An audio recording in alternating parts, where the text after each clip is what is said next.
She said it like it was a warning and a promise at the same time. Careful, I get attached to hard-working guys fast. I froze for half a second, the mower handle warm under my palms, my throat suddenly dry. Her eyes held mine with this calm, playful look, like she already knew I was the kind of guy who would take that sentence seriously. I tried to laugh it off, because that's what you do when a woman like Rachel Evans says something like that to a guy like me. Then I'll try not to work too hard, I said.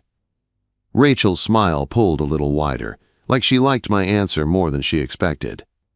Then she stepped back toward the porch, as if she had not just tossed a spark into my day and walked away. My name's Alex Morgan. I'm 24, born and raised just outside Columbus, Ohio, in a small town where everyone knows your family and your business. Most of my friends went off to college, ended up in offices, or chased big city dreams. I never wanted a desk. I wanted dirt under my nails and something to show for the hours I put in. So I started my own little business with savings from odd jobs and a used Ford van that had rust on the wheel wells and a rattle in the engine I learned to ignore. I called it Green Line Yard Services because I liked the idea of drawing a clean line through messy yards and making them look alive again. The work was simple but hard. I cut grass, trimmed hedges, hauled mulch, planted shrubs, and took whatever jobs I could get. My first clients were neighbors and retirees who could not push a mower anymore. They paid in small bills and sometimes fed me like I was their grandson. I slept in a tiny apartment above my parents' garage and told myself it was temporary, just until the business caught a real break. Then a heat wave hit in early summer, the kind that makes the road shimmer and turns every job into a test. I was out by my van checking mower blades when my phone buzzed with an unknown number. I answered with grease still on my hands. A woman's voice came through, calm and steady, like she knew exactly what she wanted.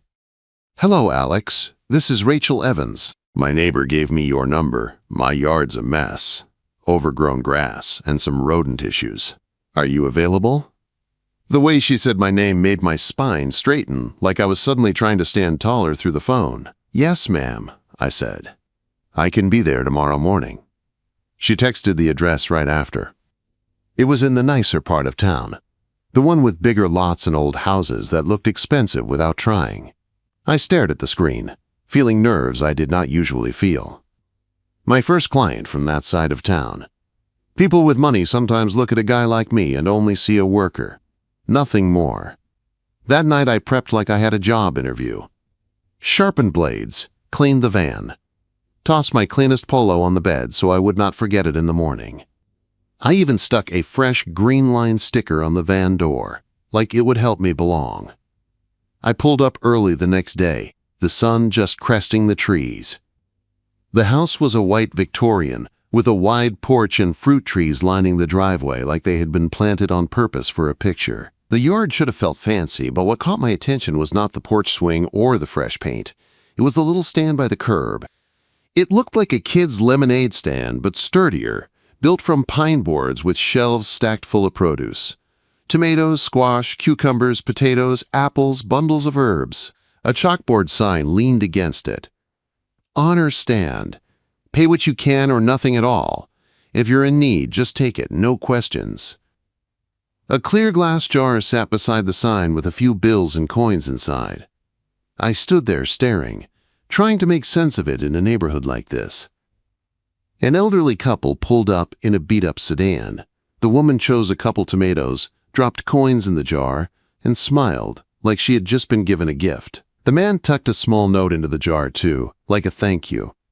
I felt this warmth hit me, the kind you do not expect when you are just there to mow a lawn. Then the front door opened, and Rachel Evans stepped out. She was in her early 40s, tall and poised, brown hair tied back loosely, eyes sharp but kind. She wore jeans and a faded t-shirt like she did not care what anyone thought, and somehow that made her look even more confident. She walked across the lawn with a smile that felt easy but not careless. "You must be Alex," she said, extending her hand. Her grip was firm, her hand was warm. I noticed because my brain likes to notice small things when I am nervous. "Yeah," I said. "That's me. Nice to meet you, Miss Evans." "Call me Rachel," she replied, like she was already done with distance. "Come on back. Let's see what we're dealing with." She led me around the side of the house, and the backyard made me stop again. It was a garden, but not like the little neat beds people plant for decoration. This was a real working space. Apple trees, heavy with fruit. Rows of vegetables, pear and plum bushes. Soil that looked loved. And still, she was right. The grass was knee-high in spots. Weeds had pushed into the beds. Small holes dotted the soil near the roots, signs of rodents digging. "I grow all this for folks around here," Rachel said as we walked. "I sell it cheap or give it away. Seniors, families, anyone who needs it. The honor stand works most days." I looked at her. "You just trust people like that?" Rachel shrugged like it was the simplest thing in the world. "If someone takes without paying, they probably need it more than I need the cash." That statement hit me harder than it should have. Maybe because I knew what it felt like to count dollars at night and wonder if you made the wrong choice with your life. "And the rodents?" I asked, forcing my mind back to the job. "They're ruining roots," she said, pointing to the holes. "I need the grass cut, beds cleaned, and traps set. I can handle the stand and the planting. I just need help with the heavy work." "I can handle it," I said quickly. "I'll start with mowing and work my way in." Rachel watched me like she was deciding something about me that had nothing to do with grass. Then she stepped closer, patted my shoulder lightly, and said those words. "Treat it like your own yard," she told me. "Careful, though. I get attached to hard-working guys fast." There it was again, that spark. I swallowed, turned toward my mower, and tried to act normal. But my heart was not acting normal. It was beating like I had just stepped onto a ledge. I fired up the mower, and the sound filled the yard. The scent of cut grass rose into the hot air, mixing with sweet fruit from the trees. As I worked, people kept stopping by the stand out front. Kids on bikes, a man with a cane, a mom with a stroller. Rachel waved at each one like she had been waiting for them, not like they were interrupting her day. Every time I caught a glimpse of her, I felt something shift in my chest. By the time the sun dipped low and I loaded my tools back into the van, my shirt was stuck to my back and my arms burned in that satisfying way. Rachel walked me to the driveway, wiping her hands on a rag. "You did good today," she said. "Just doing the job," I replied, but my voice came out softer than I intended. Rachel's gaze held mine a second longer than it needed to. "Hard-working guys always say that," she said, like it was a secret she had learned the hard way. I climbed into my van, started the engine, and glanced back at the porch light flicking on behind her, at the honor stand glowing under the streetlight, at Rachel standing there like she belonged to the whole neighborhood. And I realized I did not want to leave. Not really.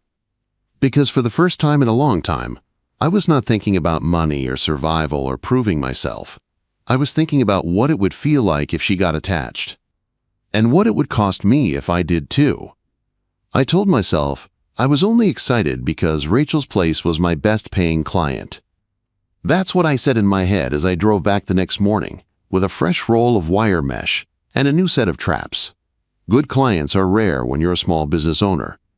You hold on to them, but the truth showed up the moment I turned onto Willow Ridge Road and saw her porch, her fruit trees, and that honor stand already drawing people in like a quiet magnet.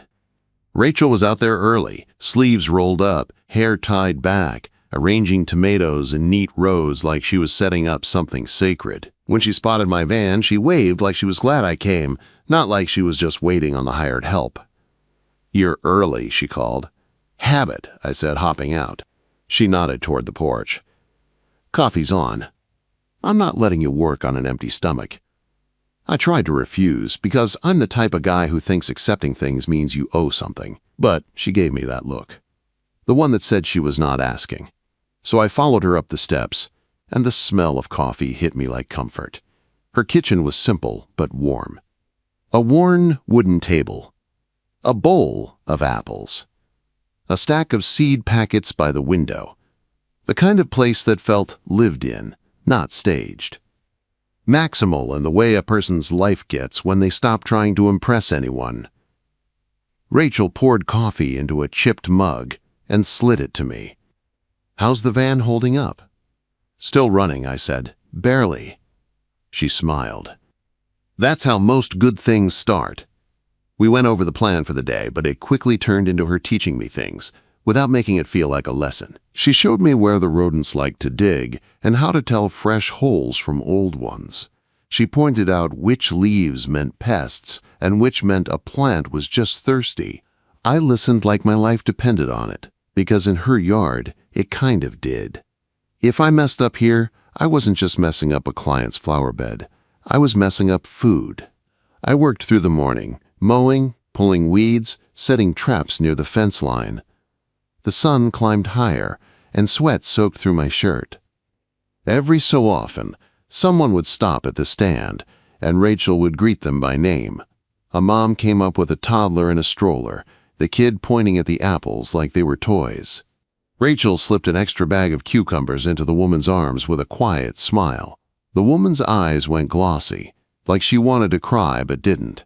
A pair of construction workers grabbed potatoes and left a couple dollars in the jar. Rachel thanked them like they were doing her a favor. Then a kid on a bike rolled up, maybe 10 years old, and stared at the squash for a long time before picking one. He didn't drop money in the jar, he dropped a folded piece of paper. I glanced at Rachel as he pedaled away. He didn't pay. Rachel didn't even flinch. She opened the jar, unfolded the paper, and her face softened. It was a drawing. A stick figure garden with a big sun overhead and a little stand next to it. Under it, in messy handwriting, it said, "Thank you." Rachel put it back in the jar like it was worth more than cash. Something tightened in my chest. Back home, jobs were simple. Cut the lawn, get paid, move on. Here, everything had weight. Every tomato mattered. Every person who stopped by mattered. It made my work feel different, like it meant something beyond my bank account. Around noon, an older woman with silver hair shuffled up to the stand using a cane. Rachel stepped off the porch to greet her right away. "Morning, Mrs. Thompson," she said. Mrs. Thompson smiled and picked 2 carrots, an apple, and a handful of greens with slow care. Then she dropped 1 dime into the jar as if it was $100. She noticed me nearby and nodded. "You're the young man fixing up the yard." "Yes, ma'am," I said. She pointed her cane at me lightly. "Don't let the rats win. Rachel's heart is too big for this town sometimes." Rachel laughed softly. "Mary, stop!" But I could tell it meant something to her. After the afternoon heat hit, I moved to the back beds, spreading mulch and pulling weeds that were choking the zucchini. Rachel came out every so often with cold water, checking on me, offering help, then stepping back like she didn't want to distract me. But she did distract me. Not on purpose. Just by existing. Because there was something about the way she moved around that yard. She wasn't trying to be cute or flirty. She was just steady, capable, kind. And it made me want to be the same. Later, when I finished a row and wiped my forehead with my sleeve, Rachel stood beside me and studied the clean lines I'd made in the bed. "You've got a good eye," she said. "Most guys your age don't notice details. They rush." "I can't rush here," I told her. "Not with what you're doing." Quote. Her gaze shifted to me, and for a second I felt like she wasn't looking at my work anymore. She was looking at me. That evening, after I loaded the last of my tools into the van, Rachel surprised me by asking, "You got a minute?" I nodded, and she motioned toward the porch swing. We sat side by side, the air finally cooling, the sky turning soft gold. The stand out front still had a few late visitors. Someone dropped coins in the jar. Someone left a note. The world kept moving, but slower now. Rachel handed me a glass of iced tea with lemon. "You ever regret starting your business?" The question hit close because I asked myself that almost every night. "Sometimes," I admitted. "I lie in bed and wonder if I should have done something safer. Office job, truck driving, anything steady." Rachel didn't judge. She just nodded like she understood. "I thought my life was over at 35, she said quietly. I looked at her. She stared out at her yard like she could see the past between the rows of plants. "My ex left." took half the savings, left me with this house, and a lot of quiet. No kids, no family nearby. I spent months waking up and thinking, what's the point? My chest tightened again. I didn't know what to say, so I stayed quiet and let her talk. This garden saved me, she continued, planting something, watching it grow, giving it away. It reminded me I was still here, still capable of good. I swallowed. That's a hell of a way to come back. Rachel's mouth curved. I didn't come back alone. People helped. They just didn't always know they were helping. Her eyes found mine, and something in the air shifted. It wasn't heavy. It was just honest. Then she looked away and added, almost like she was trying to keep it light again. So yeah, careful. I get attached to hard-working guys fast. My heart thumped hard enough that I felt it in my ears. I tried to play it cool, but my voice came out rough. Is that a warning? Rachel's smile was small but real. It's information, she said. Do what you want with it. I didn't know what to do with it. Not yet. On the drive home, the sunset streaked orange across the sky, and the van rattled, like always. But my head was full of Rachel's voice in her yard, and that jar with the drawing inside. I tried to remind myself she was older, she was in a different stage of life, and she was my client. Lines matter, but I also couldn't shake the feeling that the line was already moving. And the scariest part was that I didn't hate it. I just didn't know what would happen if I stepped over it. The morning everything went wrong, I woke up before my alarm like my body already knew. The air felt heavy, humid, the kind of Ohio morning that promises trouble by noon. I loaded the van with extra traps, a bag of mulch, and my usual tools. I told myself it was just another workday. But when I turned onto Rachel's street, my stomach tightened. Something looked off even from the curb. The honor stand was crooked, like someone had kicked it. The chalkboard sign was smeared. One shelf sat at a slant, and the jar that usually sparkled clean looked dusty, like it had been grabbed. I parked fast and got out, my boots hitting gravel hard. Then I saw the garden. Tomato plants yanked out of the ground like someone had ripped them up in anger. Cucumber vines trampled into mud. A row of carrots dug up and tossed aside. Traps smashed and scattered. And there was a gap in the fence big enough for a person to climb through, the wire pulled back like it had been torn open with tools. I stood there for a second, trying to make sense of it, like my eyes were lying. Then I saw the chalkboard. In jagged letters, someone had written, "Don't bring the trash into this neighborhood." My chest went hot. My hands curled into fists without me meaning to. Rachel was already out back, kneeling in the dirt. She held a snapped tomato stem like it was something fragile. Her face was pale, eyes red around the edges, but she wasn't crying. She looked like she was forcing herself not to fall apart. When she heard me, she turned. For a second, her expression softened, like she was relieved I was there. Then she shook her head, like she didn't want me to see her like this. "Alex," she said quietly, "I didn't call you. You shouldn't have to see this." Quote, I stepped closer, lowering my voice. "What happened?" Rachel let out a slow breath. "Someone came last night. Vandals. Or neighbors who decided they're tired of the stand." I looked around again, anger rising. "We're calling the cops." Rachel shook her head fast. "No cameras. No proof. And in a town like this, it turns into a war. I don't want that." I stared at her. "Someone did this to you." Her jaw tightened. "They did it to the garden." I walked to the fence gap and stared at the torn wire. The sunlight hit the ripped metal, and I imagined hands doing this, not by accident, but on purpose. My throat felt tight. Rachel's voice softened. "A woman across the street warned me last week. She said the stand brings in the wrong people. Said it lowers property value. I told her she could keep her value. I didn't think she'd go this far." I turned back to Rachel. "They can't scare you out of doing something good." Rachel looked at the ruined beds, and I saw the defeat trying to creep into her face. Then she swallowed and straightened her shoulders like she was putting on armor. "I don't want to stop," she said, "but I'm tired, Alex. I'm so tired." Something in me shifted. A line moved again. I crouched beside her and picked up a fallen tomato plant. The roots were still damp. Not dead yet. "We're not stopping," I said. "We're fixing it. All of it." Rachel's eyes flicked up to mine. "You don't have to." "I know," I said, "but I want to." For the first time that morning, her face changed, not into a smile, not fully, just into something softer, like she was holding on to my words. We got to work. I drove straight to the hardware store, bought wire mesh, fence posts, bolts, and cement mix. I grabbed replacement plants from the garden center, even though it cost more than I wanted to spend.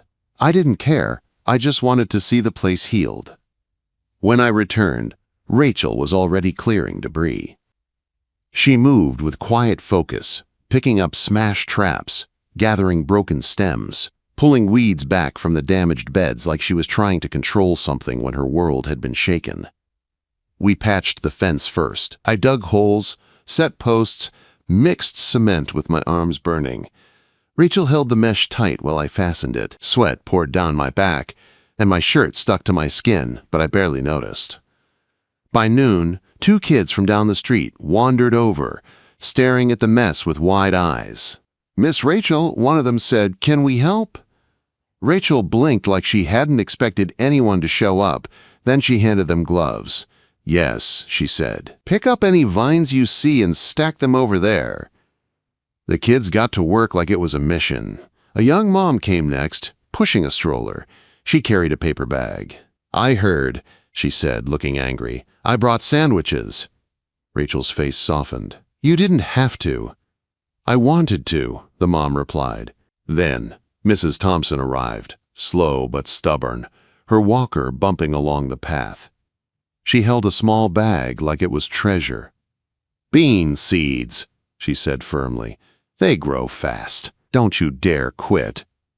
Rachel's hands covered her mouth for a second, and I saw her eyes fill. She hugged Mrs. Thompson gently, careful of the walker. More people came after that. A retiree with a shovel, a teen with a rake, a man in a work shirt who brought topsoil without saying much. It wasn't a crowd, but it felt like one. Like Rachel had planted more than vegetables. She had planted loyalty. By late afternoon, the yard looked bruised but breathing again. Fresh soil pressed around new seedlings. The fence stood stronger. The honor stand was straight, but the chalkboard still had that ugly message on it. Rachel stared at it for a long time. I grabbed a wet rag and scrubbed until the letters faded, my hands shaking with anger. Then I handed Rachel a piece of chalk. She looked at me. What should I write? I thought about the people who had showed up, the kids drawing, the mom's sandwiches, Mrs. Thompson's seeds. Rachel lifted the chalk and wrote slowly, "Take what you need, pay what you can. Kindness grows here." When she stepped back, her eyes were glossy. We sat on the porch steps as the sun dropped low. The helpers had left, waving goodbye like this was their garden too. The air smelled like fresh earth and cut grass. It should have felt peaceful, but I could tell Rachel was still shaken. She held a glass of water in both hands like she needed something solid. "After my divorce," she said softly, "I felt like this, like someone ripped up everything I built and left me staring at dirt." I turned toward her. "You're not alone now." Rachel swallowed. "You show up every day," she said. "You work like this matters to you. It makes me feel safe in a way I forgot was possible." My heart thumped hard. She looked at me then. Really looked. "I don't want to get you pulled into my mess." "It's not your mess," I said. "It's someone else's cruelty, and I'm already in it." Rachel's hand moved, slow, and rested on my forearm. Just a light touch, but it sent heat straight through me. "Alex," she whispered, "I meant what I said. I get attached fast." I held her gaze. "So do I said before I could stop myself. Rachel's breath caught. Her fingers tightened on my arm, and for a second, the whole world narrowed to the porch steps, her eyes, and the quiet between us. Then, a sharp sound cut through it. A car door slammed across the street. I looked up. A woman stood near the curb by her mailbox, staring straight at us, her posture stiff, her face hard, like she had been watching for a while. Rachel's hand slipped off my arm. My stomach dropped. The woman's voice carried across the quiet street. "So it's true," she called out. "You're not just running a stand. You're running a circus." Rachel stood slowly, shoulders squared, but I could see the fear behind her calm. I stood too, stepping closer to Rachel without thinking, like my body knew where it belonged. The woman took a step toward the curb, eyes locked on Rachel. "This isn't over," she said. And in that moment I realized the vandalism wasn't the worst part. It was just the beginning. The woman across the street didn't yell again. She didn't need to. The way she looked at Rachel was enough, like she was trying to cut her down without touching her. Then she turned and walked back up her driveway, slow and sure, like she wanted us to know she wasn't scared of either of us. The silence she left behind felt heavier than the humidity. Rachel stood beside me, arms crossed tight over her chest. Her chin was up, but her eyes were glassy. She looked like she was holding her breath, waiting for something else to happen. I wanted to say something smart, something that would fix it, but I knew there were no words that could undo what that woman had already started. So I did the only thing I could do. I shifted closer to Rachel, just enough that my shoulder touched hers. Not a hug, not a big gesture, just a quiet signal that she wasn't standing alone. Rachel let out a slow breath. "That's Diane Keller," she said. "She's been trying to push me out for months." "She did the vandalism?" I asked. Rachel shook her head. "I don't know, but she's the loudest about it, and she has friends." That last part landed like a warning. We stood there, looking at the yard we'd rebuilt, the fresh soil, the repaired fence, the chalkboard message shining under the porch light. It was beautiful again, but now it felt exposed. Rachel's voice turned small. "Sometimes I forget how mean people can be when they think they own a neighborhood." Quote. I looked at her profile, the tight jaw, the way she kept swallowing like she was forcing herself not to cry. "You don't have to take this alone," I said. Rachel's eyes slid to me. "You keep saying that." "Because I mean it," I replied. She stared for a second, then looked away toward the street like she didn't trust her own feelings. "Alex, you're young. You have your whole life. Green Line is finally getting traction. You don't need to be tangled up in my fight." I felt that heat rise in my chest again. Not anger this time, something deeper. "This isn't just your fight," I said. "It's wrong, and you're doing something good that matters to me." Rachel's lips parted like she wanted to argue, but she didn't. Instead, she stepped up onto the porch, opened the front door, and paused. "Come inside," she said quietly. "Please." The word please from Rachel hit different. It wasn't bossy. It wasn't polite. It sounded like she needed me. I followed her in. Inside, the house was dim and calm. Soft lamplight, the faint smell of coffee from earlier. A bowl of apples on the counter. It should have felt normal, but everything felt charged, like the air itself was waiting. Rachel set 2 glasses on the table and poured water. Her hands trembled just a little. She tried to hide it by wiping them on a towel. I didn't call it out. I just stepped closer. "Sit," she said, nodding toward the kitchen table. I sat, and she stood across from me for a moment, like she didn't know what to do with her own body. Then she lowered herself into the chair opposite me and finally let the mask slip. "I hate this," she whispered. "I hate feeling like I have to defend kindness." My throat tightened. "You shouldn't have to." Rachel looked down at her hands. "After my divorce, I swore I'd never depend on anyone again. Not emotionally, not financially. I built this garden to prove I could stand on my own. And now I feel like they're trying to rip it away." I leaned forward, my elbows on the table. "They're not taking it." Rachel shook her head like she wanted to believe me but couldn't. "What if they come back? What if it gets worse? What if they start spreading rumors about you? About us?" The way she said "us" made my stomach flip. I held her gaze. "Let them talk." Rachel gave a broken little laugh. "You say that now, but you haven't lived in this kind of quiet cruelty. People smile to your face and cut you down behind your back." "I grew up here," I reminded her. "I know exactly how it is." Rachel's eyes softened, and for a second she looked tired, not just from today, but from years. "Alex," she said, voice low, "I meant it when I said I get attached fast." I swallowed. "I know." Rachel's gaze dropped to my hands, then back to my face. "And I'm attached. That's the problem." My heart thudded hard. How is that a problem? Quote, because you're not a safe choice, she admitted. You're young. You're determined. You're the kind of man who would stay when he shouldn't. And I'm the kind of woman who would let you. The honesty in her words made my whole chest ache. I stood up slowly and walked around the table. I stopped beside her chair, close enough to feel her warmth. Rachel's breath caught. I reached down, not rushing, and brushed my fingers against her cheek. Her skin was warm and her eyes closed for a second, like she'd been holding herself together too long. You deserve someone who stays, I said. Rachel opened her eyes and they were wet. I don't want to ruin your life. You're not, I said. You're making it feel real. For a moment, neither of us moved. The house was quiet except for our breathing. Then Rachel stood too, and suddenly we were close. So close I could see the tiny freckles on her nose and the tiredness behind her strength. She whispered, Alex, if we do this, it won't be casual. I don't want casual, I replied. Her lips parted like she was deciding something.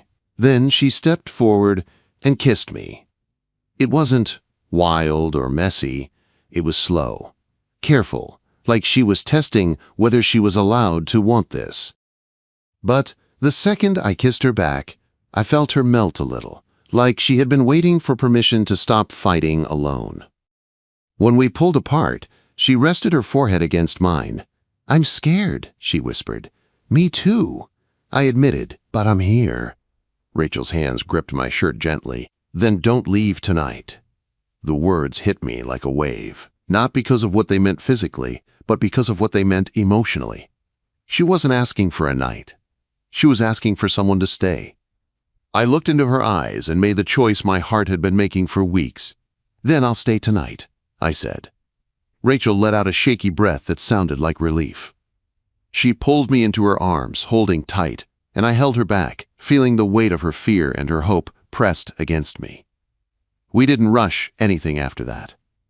We moved to the couch, sat close, her head on my shoulder, my arm around her.